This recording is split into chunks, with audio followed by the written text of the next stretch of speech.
today's talk is psilocybin-containing mushrooms of Florida. This is sort of what got me started down the mushroom path, and I found that psilocybin essentially functioned as a gateway into just getting deeper into mycology and like the science of it. All right, so here in Florida we have 4 different genera of psilocybin-containing mushrooms, at least as far as we know. This includes the most famous genus containing psilocybin mushrooms, which is Psilocybe. We also have Peniolus, Gymnopolis, and Pluteus. So the Psilocybes. Psilocybe cubensis. So Psilocybe cubensis, for those of you who don't know, this is going to be the most common magic mushroom you would encounter, say, like on the black market if you've ever taken psilocybin. This is the species that you're going to be consuming. It's extremely easy to grow, so a lot of people cultivate it in their homes. It's also the one that, if you've heard, the magic mushrooms grow out of cow manure. This is the one that's growing out of cow manure. It was originally described by this guy, Franklin Sumner Earl, in Cuba, hence the name cubensis, which means of Cuba or coming from Cuba. It's distributed globally in tropical and subtropical regions. It grows, like I said, on cow, as well as horse, elephant, and water buffalo manure. It's the most commonly cultivated species of magic mushrooms. This is a distribution map within the United States of all observations of Psilocybe cubensis. So it's kind of limited here to like the southeast / southeastern Texas, and goes as far north as apparently Missouri. And actually, I want to say it was last summer, there was an observation that I saw on Facebook growing in grass in New York. So I assume they used like some store-bought manure that was imported from the south and laid fresh sod, and this mushroom popped up. It was the first observation that far north. Here's some pictures. One on the left and bottom right are growing out of cow manure. One on the top right is growing out of horse manure in Riverbend Park here in Jupiter. Here's another collection that was found in Central Florida. And you can see on the one to the left of the little slip that says 392, there's this blue bruising. This is one of the main indicators that mushroom contains psilocybin. Though there are mushrooms that bruise blue that don't contain psilocybin, as well as mushrooms that do contain psilocybin that don't bruise blue. But for the most part, this is a good rule of thumb to make a determination whether or not a mushroom has psilocybin in it. And then this is cultivated Psilocybe cubensis. They can produce an extremely high yield when produced indoors. So you can see this almost like canopy it's producing. They can also get pretty large and stray from their sort of like natural morphological features. This is a strain called Melmac, if I'm not mistaken. You can see it's larger than my hand, much bigger than any you'll find in the wild. They can also have a mutated fan-like morphology. This is a strain called Enigma. It's one of these like isolated mutations of Psilocybe cubensis. And this photo was taken by my buddy Alan in Mexico. I guess someone there was cultivating it, but this strain is called Enigma. And I think like 2 years ago, it won like highest potency cultivated magic mushrooms in one of these like psilocybin cups. So the next species is Psilocybe tampanensis. The species was found by a guy named Stephen Pollock, as well as Gary Linkoff, and they were attending a mycological conference in Tampa and decided to bail and go mushroom hunting. Stephen had his eyes on actually a different species of psilocybin-containing mushroom. He was looking for blue bruising peniola species that there were reports of in the area, but instead they stumbled across this. And if you have ever heard of magic truffles in Amsterdam that you can get at like coffee shops, this is the mushroom that produces those. So underground in the soil, they produce these really dense masses of mycelium that produce these truffle-like structures called sclerotia. And so that's what they sell in Amsterdam. And it's actually, even though it's described from Florida in 1977, it's only been found a handful of times, maybe 3, 4, or 5 times in the state of Florida. But it's been found quite a bit in the surrounding Atlanta area, as well as Lexington, South Carolina, and I believe it's also been found in Louisiana once and Mississippi. And so on the right is Stephen Pollock, the gentleman that discovered this species. He was an extremely eccentric mycologist, and it's definitely worth a dive into the rabbit hole that is his life. And if you were interested in reading into it, there's an article called Blood Spore by Hamilton Morris on at Harper Magazine. Go to their website and read it. It's really interesting. It discusses everything from Stephen's use of psilocybin truffles on children with autism and treating them, as well as his eventual murder, and yeah, I won't ruin any more of this surprise. And then, yeah, this is the distribution map, at least according to iNaturalist, of this species. So you've got like a couple observations in the Panhandle, one in Louisiana, Texas, a couple in Georgia, and then the Lexington, South Carolina one. And then this is Psilocybe tampanensis, cultivated in someone's yard.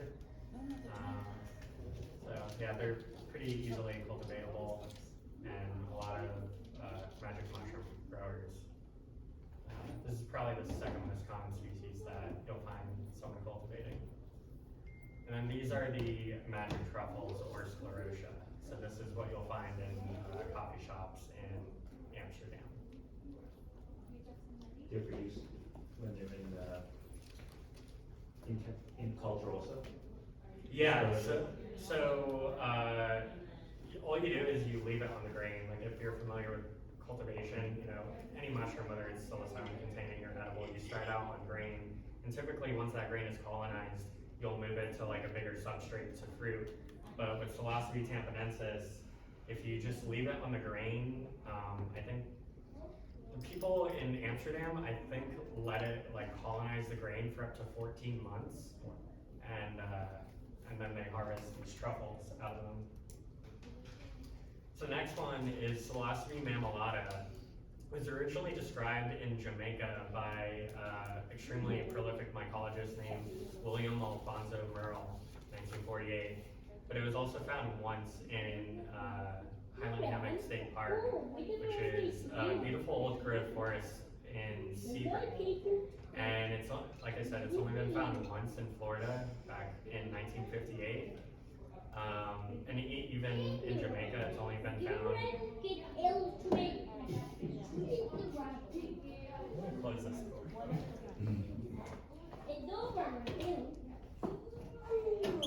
Thank you.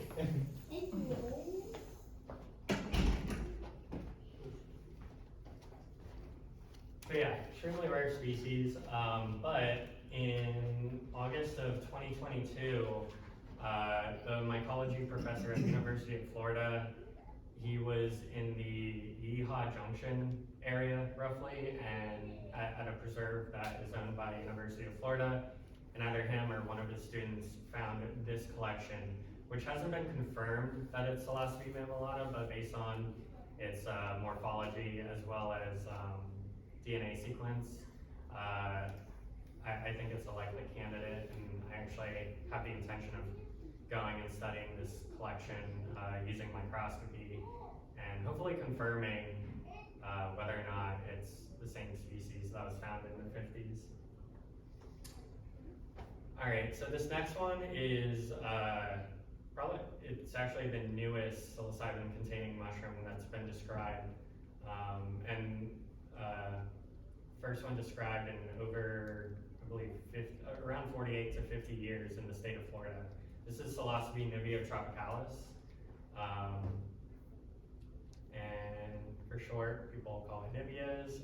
It was originally collected here in Jupiter in a landscaped mulch bed in April of 2019 by myself and my friend Andrew Chambers.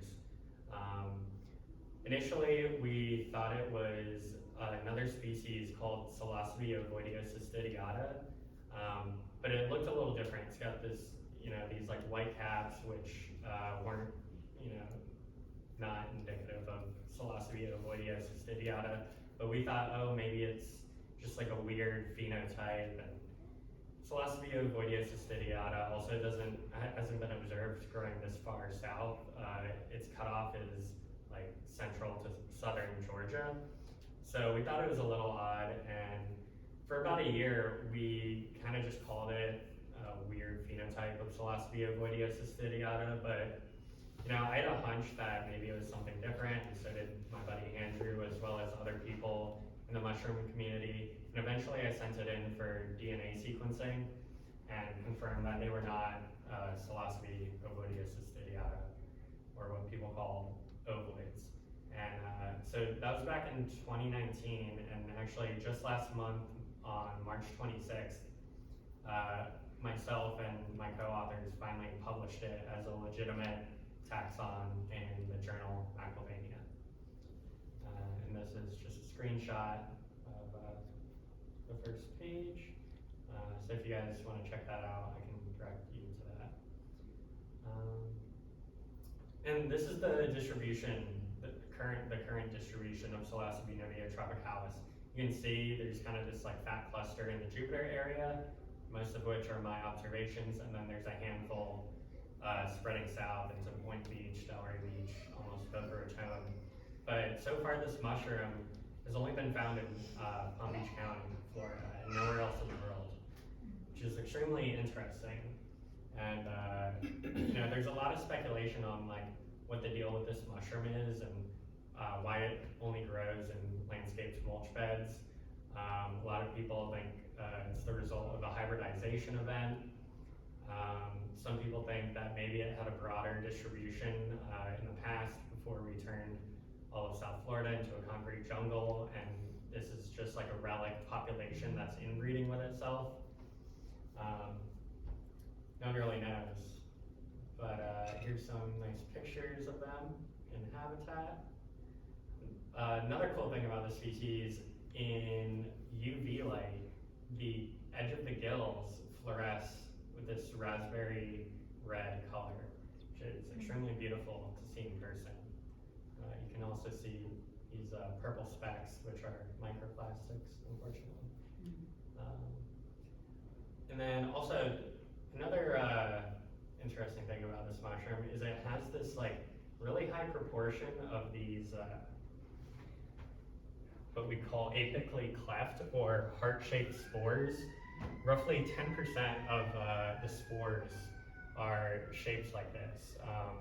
It's not something that hasn't been observed before, this like mutated heart shape, but not in this ratio. Like with other species, you'll find it like 1 every 10,000 spores, but with these, it's like up to 10 or 15% of the total spores, which is pretty interesting and may lend credence to the fact that it's a hybrid or it's inbreeding with itself.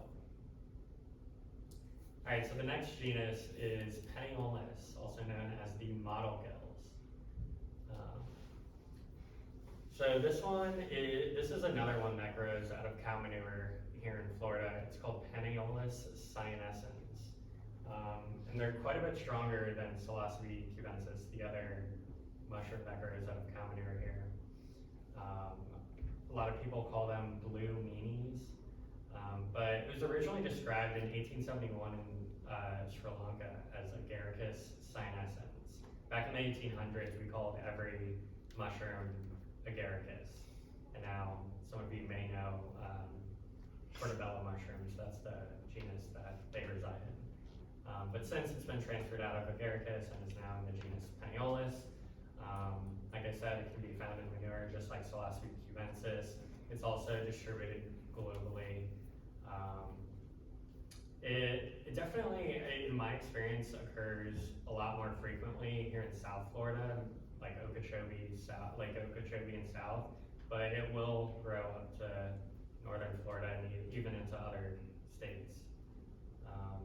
And yeah, this is a distribution map according to iNaturalist of the species. Apparently it's been found as far north as Virginia. It's probably a pretty warm and wet year there whenever that was found. Here's some pictures, size reference. Next one, Panaeolus cinctulis, also known as the banded mottle gill.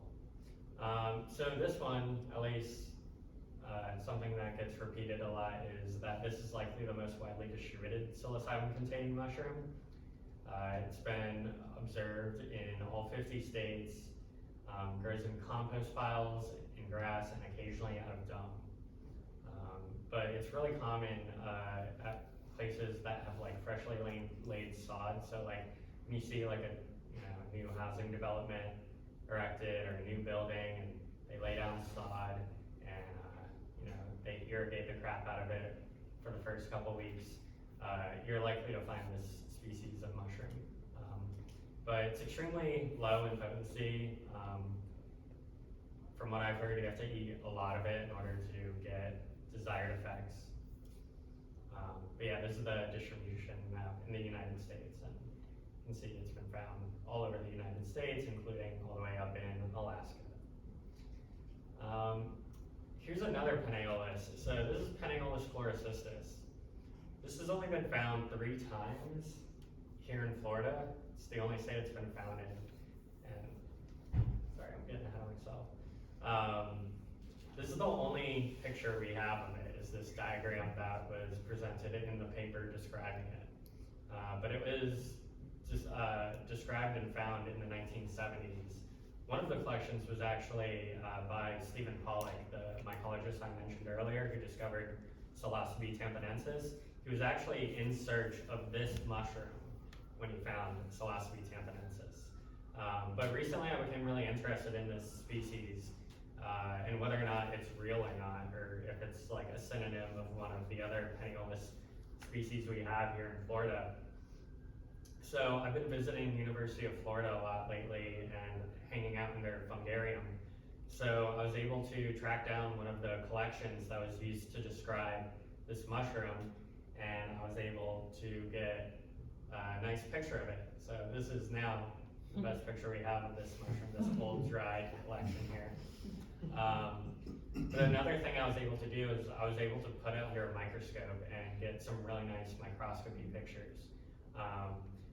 So this mushroom, Panaeolus chlorocystis, was actually named after its, these structures you're seeing here, these like, I don't even know how to describe them, but these like really large yellow, orange, green structures are called metroloid cystidia, and the name chlorocystis is referring to the almost like green pigment that you can see in this like top right photo, which is supposedly the distinguishing feature with this species. Apparently no other Panaeolus species contain this, but this is something I'm currently trying to look into and confirm whether or not it's a valid distinguishing feature. Last year tomorrow, April 27th last year, I found a Panaeolus species here in Jupiter in the Abacoa area in someone's lawn. And it didn't fit the description of any other Panaeolus species that I was aware of. And so I suspect it may be this Panaeolus chlorocystis, though I haven't confirmed it. But I did find, after doing microscopy on this, it also had these like lightly green pigmented Mentuloid cystidia. So I think it's a good candidate. And then these are the two locations it was found in the 1970s. The first location was at the Fruit and Spice Park in Homestead, Florida. And then the second location was actually on a sod farm just south of Lake Okeechobee. So this is the suspected, rough distribution range. And I think, looking in this like southern central Florida area, where it's not really built up, would be a good place to look for this species. All right, so the next one, penniless species FLO2. So this one was actually found in my yard, and I initially thought it was one of the other penniless species, specifically penniless cinctulus or possibly penniless fumicula, both of which are psilocybin-containing mushrooms. And I did try this one, and I did confirm it was active.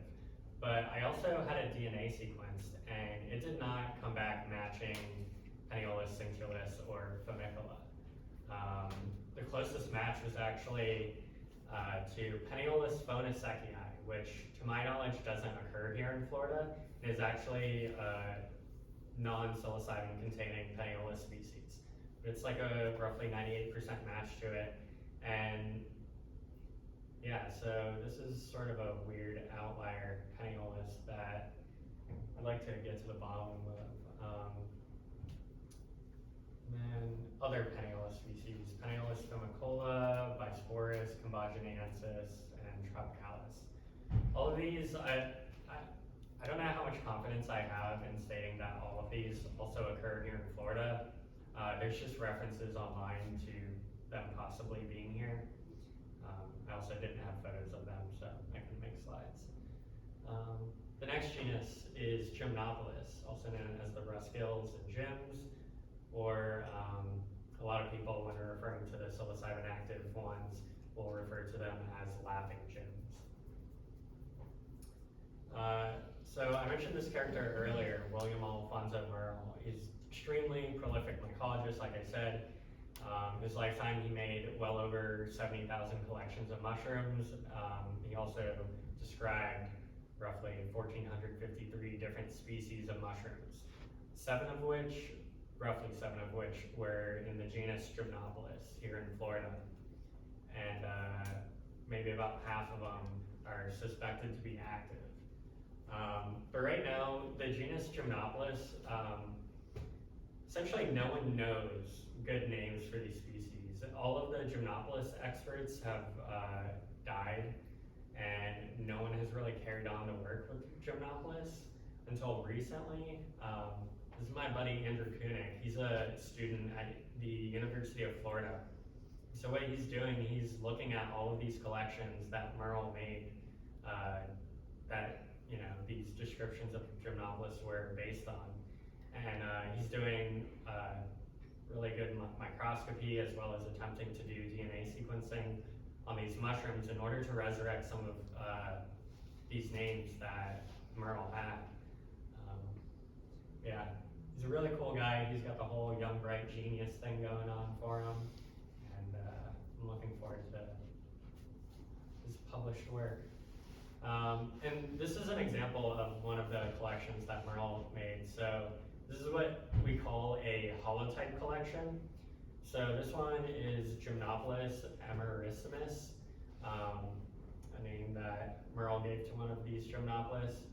And this was collected in, April 12th, 1938. So this is roughly like 86 years old.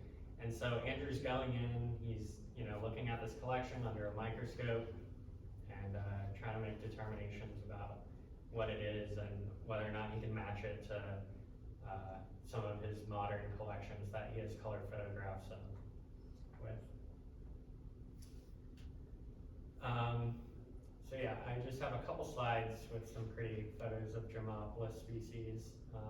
Like I said, I don't feel comfortable assigning names to any of these. They'll grow on pretty much any type of wood here in Florida. there's at least like 3 or 4 different active species that are growing on decaying palm, which is pretty interesting. You don't find too many macro fungi growing on palm, at least in my experience, but Gymnopolis seemed to really like it. Here's a couple more. The one on the left was actually here in Jupiter, and you can see the mushroom on the right-hand side has the blue bruising on the side. Here's a couple more. They can get quite large. The one on the left, these were pretty big. And then we have Pluteus, the last genus. These are also called deer mushrooms. Some of them, there's actually a handful of edible mushrooms in this genus, but they also contain a handful of psilocybin-containing mushrooms. This is one I documented in Central Florida called Pluteus septocystidatus. And again, you can see, it might be hard, but around where the stipe meets the gills, you can see slight blue bruising, and you can kind of see it in this photo as well. But my understanding is these species are relatively low potency as well. This one has a pretty interesting distribution map, at least according to iNaturalist. So there's this like huge gap between northern Florida and southern Indiana and Ohio. I suspect it's more widely distributed and likely occurs in all these states in between, but apparently we don't have enough people observing them and getting to an accurate ID with them. Here's one collection I found actually here in just north of here in Tequesta, and then some photo of the collapsed spores. And then yeah, there's a handful of other active Pluteus species here in Florida: Pluteus glaucotinctus, Pluteus meridionalis, Pluteus nigrolineatus, and Pluteus sapii, or sapi. Unfortunately, I didn't have photos of those. And then, so this is a list of supposed psilocybin mushrooms here in the state of Florida that you can access through a website called theshroomery.org. My buddy Alan maintains this list for every state in the United States, and you can go to this page and see what psilocybin-containing mushrooms grow in your state. It's not super up to date, and in some cases slightly inaccurate, but it's a good place to start if this is something you're interested in. And that's essentially it for the psilocybin talk. I did want to kind of plug this website called iNaturalist.org. So if you guys are familiar with these apps that allow you to point your phone at a tree or a flower or a mushroom or an insect, and it gives you a suggestion about what it is, this does that, but it also does a lot more, and in my opinion, the only one worth having. So every time you take a picture on your phone through the app, it'll suggest an identification, but you can also you post it, and other people can come in and make suggestions about the identification of what you're looking at. I like to say it's like having a real-life Pokedex. And a lot of the work I do with DNA sequencing actually goes through iNaturalist, where I associate like DNA sequences with a given observation and photos of these mushrooms.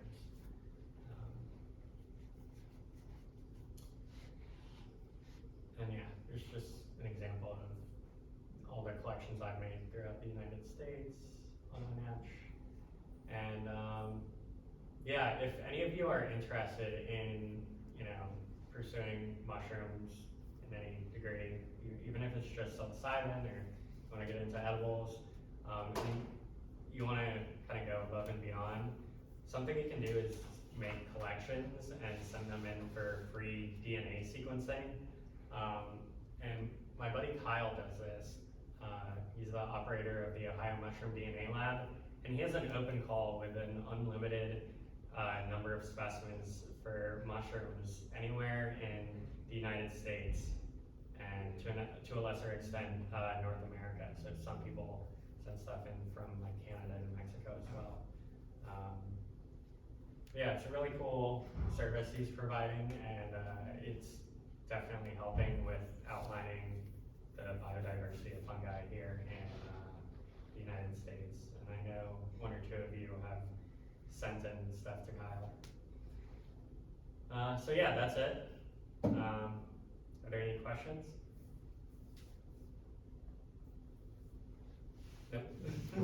When you're hunting for these mushrooms, what's the best time of day? I mean, when it's not like deadly hot. Yeah, time of day doesn't really matter. You know, I mean, even though mushrooms are ephemeral and go away like within a very quick window of time, like most mushrooms are there for at least a couple days, except for like the little tiny like fragile ones. But yeah, I try and just go out when it's usually in the morning when it's cooler, or I like escaping to other states like North Carolina where it's cooler and higher elevation to be collecting. Assuming you don't have access to cow pies, what are there areas around here you'd recommend checking out? Yeah, I mean, Or terrain type of, you know, geography. yeah, one of my favorite places here, it's called Riverbend Park. It's like West Indian Town Road, which is the main road that runs through Jupiter here. It's just west of 95 in the Turnpike, on the south side of Indian Town Road, and that's probably my favorite place, at least in southern Florida, to collect. Yeah. Do you go like specifically on the like equestrian trails? Well, you know, I collect all, like, honestly, I don't go out looking for magic mushrooms often, Right. especially the ones that grow in cow manure. Yeah. I like all mushrooms, and honestly, any of the trails they have there are really good, but they do have one or two equestrian specific trails, which I have found psilocybin mushrooms on. Yeah. Any more questions? All right, cool. Well, thank you guys for coming. Thank you.